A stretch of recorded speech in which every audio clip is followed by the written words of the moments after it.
राधे राधे। आज हम इस वीडियो में जानेंगे आंवला नवमी की पूजा विधि और कथा के बारे में। वीडियो शुरू करने से पहले यदि आपने चैनल को सब्सक्राइब नहीं किया है तो चैनल को सब्सक्राइब कर बेल आइकन को जरूर दबा लीजिएगा ताकि आगे आने वाली वीडियो के नोटिफिकेशन आप तक टाइम पर पहुंचते रहे। आइए वीडियो शुरू करते हैं। अक्षय नवमी का त्यौहार कार्तिक शुक्ल पक्ष की नवमी तिथि को मनाया जाता है। इस दिन आंवले के पेड़ की पूजा की जाती है, जिस वजह से इसे आंवला नवमी कहते हैं। इस दिन कई जगह जगदात्री पूजा भी मनाई जाती है। अक्षय नवमी इस साल 21 नवंबर को मनाई जाएगी। पौराणिक मान्यताओं के अनुसार अक्षय नवमी पर आंवले के पेड़ की पूजा के साथ भगवान श्री हरि विष्णु की पूजा की जाती है। अक्षय नवमी के दिन लोग स्नान, दान और पूजा पाठ करते हैं।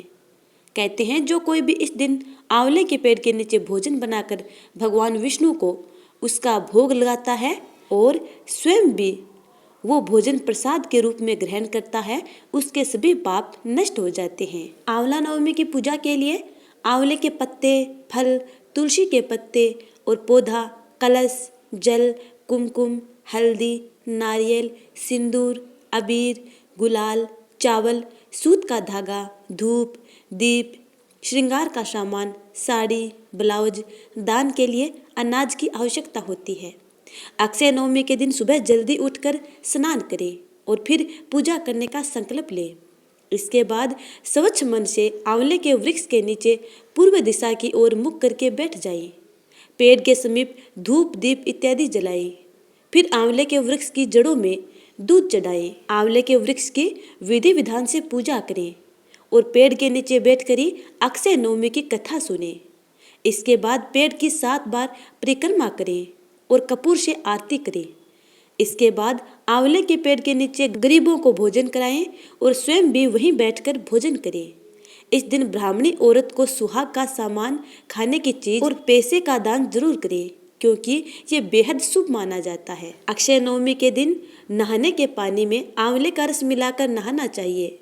ऐसा करने से नकारात्मक ऊर्जा दूर होती है, साथ ही साथ सकारात्मक ऊर्जा की वृद्धि होती है।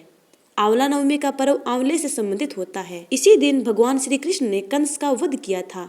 अक्षय नवमी पर आंवले के पेड़ की पूजा की जाती है। दरअसल आंवले को अमरता का फल माना जाता है। जो इंसान अक्षय नवमी के दिन आंवले के पेड़ के नीचे बैठकर भोजन करता है, उसे अच्छे स्वास्थ्य की प्राप्ति होती है।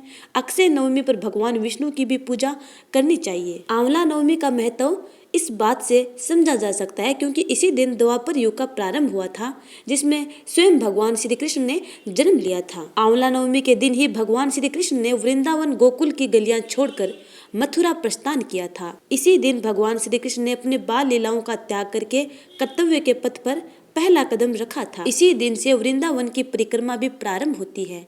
आंवला नवमी का व्रत संतान और पारिवारिक सुखों की प्राप्ति के लिए किया जाता है।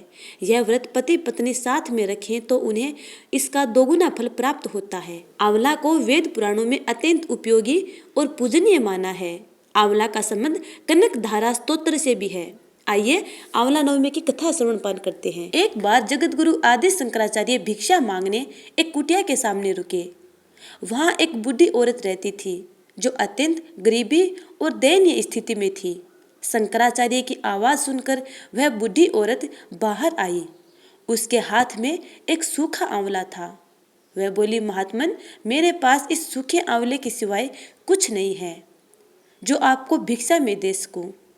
शंकराचार्य को उसकी स्थिति पर दया आ गई और उन्होंने उसी समय उनकी मदद करने का प्रण लिया। उन्होंने अपनी आंखें बंद की और मंत्र रूपी 22 श्लोक बोले। ये 22 श्लोक कनक धारा स्तोत्र के श्लोक थे। उन श्लोकों के गान से माँ लक्ष्मी प्रसन्न होकर उन्हें दिव्य दर्शन दिए और कहा कि शंकराचार्य, इस औरत ने पूर्व जन्म में कोई भी वस्तु दान नहीं की। यह अत्यंत कंजूस थी और मजबूरी वश कभी किसी को कुछ देना ही पड़ जाए तो यह बुरे मन से दान करती थी। इसलिए इस जन्म में इसकी यह हालत हुई है। यह अपने कर्मों का फल भोग रही है, इसलिए मैं इसकी कोई सहायता नहीं कर सकती। शंकराचार्य ने देवी लक्ष्मी की बात सुनकर कहा, हे महालक्ष्मी, इसने पूर्व जन्म में अवश्य दान धर्म नहीं किया था, लेकिन इस जन्म में इसने पूर्ण श्रद्धा से मुझे यह सूखा आंवला भेंट किया है। इसके घर में कुछ नहीं होते हुए भी इसने यह मुझे सौंप दिया। इस समय इसके पास यही सबसे बड़ी पूंजी है। क्या इतना भेंट करना प्राप्त नहीं है?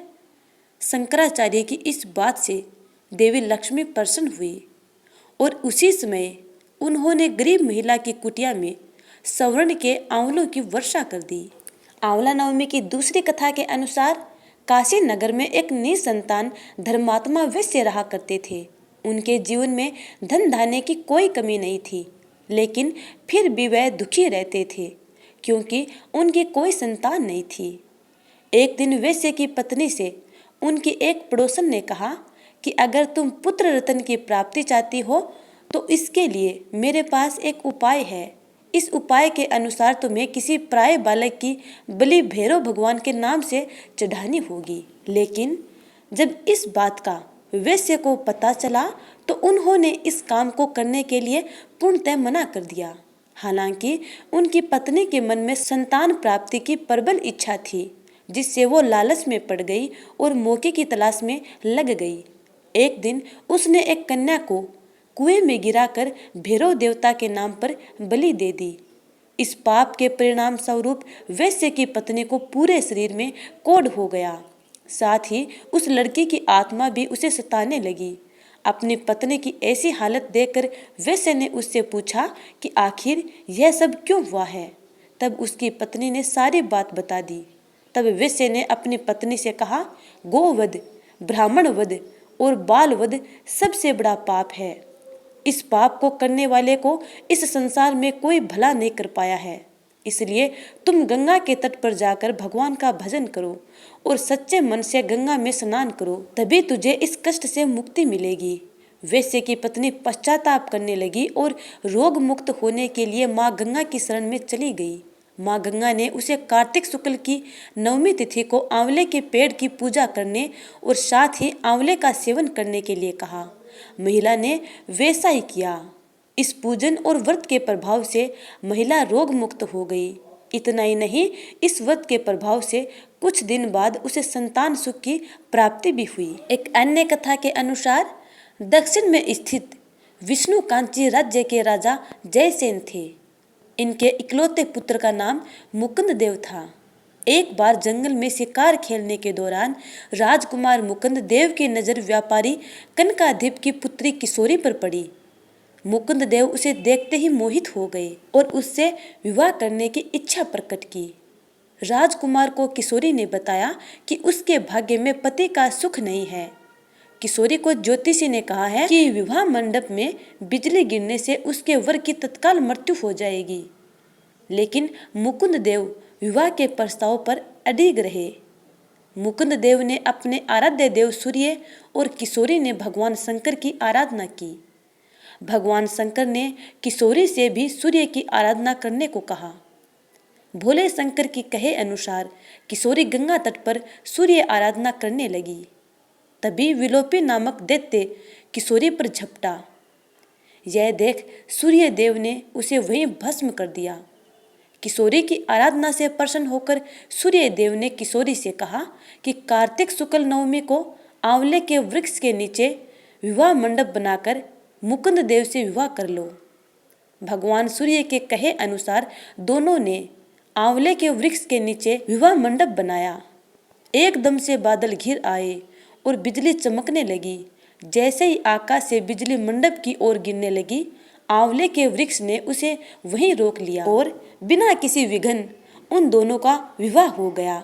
इसके बाद से ही आंवले के वृक्ष की पूजा की जाने लगी। अगली कथा के अनुसार एक बार माता लक्ष्मी पृथ्वी पर भ्रमण करने आई।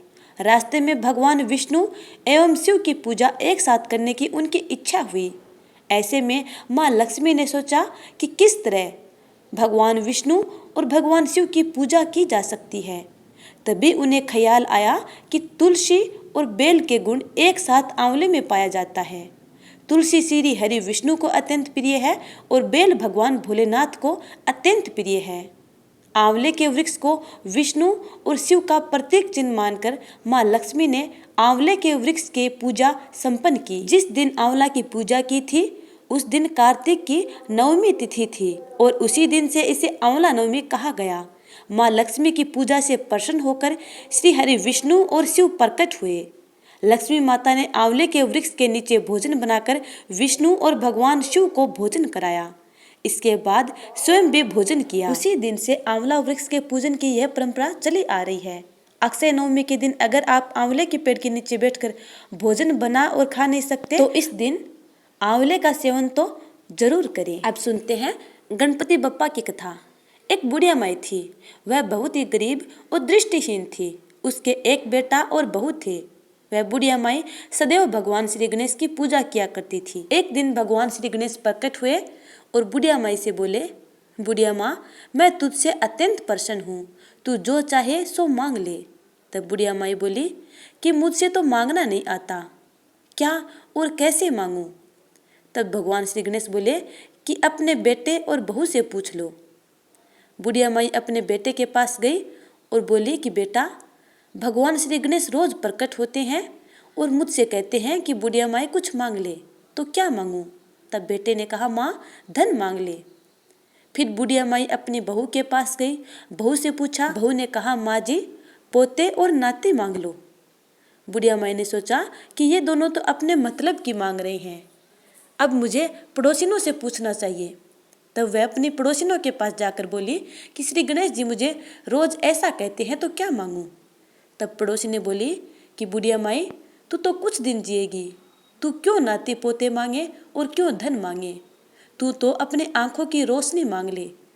तब बुढ़िया माई ने सोचा कि मुझे अपने बेटे और बहू के मतलब की भी मांगनी चाहिए और अपने मतलब की मांगनी चाहिए।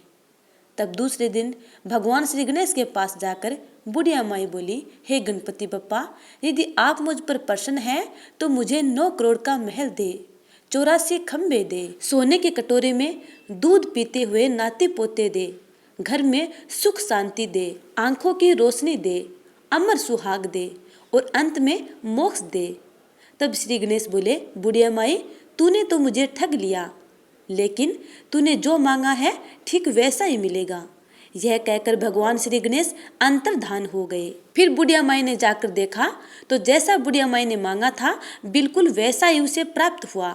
हे गणपति बप्पा, जैसे आपने बुढ़िया माई की मन इच्छा पूर्ण की, वैसे ही अपने सब भक्तों की मन इच्छा पूर्ण करना। तो प्यारे स्नेहीजनों, ये थी आंवला नवमी की कथा और गणपति बप्पा की कथा। उम्मीद करती हूँ कि आपको ये कथाएं अच्छी लगी हैं। यदि अच्छी लगी हैं तो लाइक कमेंट कर देना और आगे आने वाली वीडियो का इंतजार करना।